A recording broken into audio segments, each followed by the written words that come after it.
毋是阿美啊，伫高雄港等出一个月，成900万人哦来高雄观光。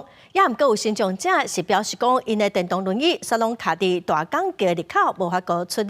高雄港务公司是表示讲，当初的设计哦是无要互车辆上桥，嘛表示讲民众若是有困难，会当请保全来等3工。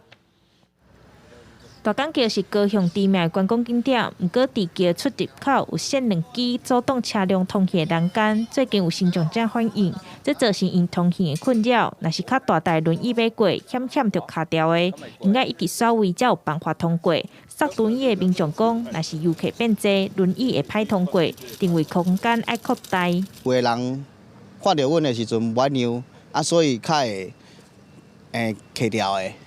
若有人让的时阵是。 阁会使。另外，来到桥另外一边，行明显变较粗，有轮椅族的民众示范，若是速度无注意，一定会弄到。认为应该爱有扶手的设施。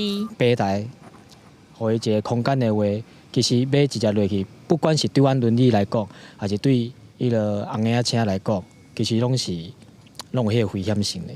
中华民国骨髓损伤者联合会理事长指出，大港桥是知名的观光景点，不过设施对身障者并无优先。高雄港务公司回应，因为要阻止车辆通过，才会有这款设施，拢是符合规定。若是民众有需要，会当请保全帮忙。针对扶手的问题，公司会阁讨论。下骹的跨度规定是90公分啦，阮设部分是96公分，比迄个规范内底设的更较关键薄啦吼。 所以这个部分一般的轮椅是拢会当通过啊。爱开车爱守规矩，咱人咧行的所在，咱车就唔通甲开去。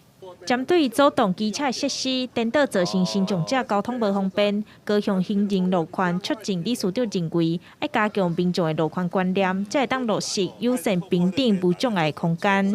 记者钟义辉、邱兆勇高雄报道。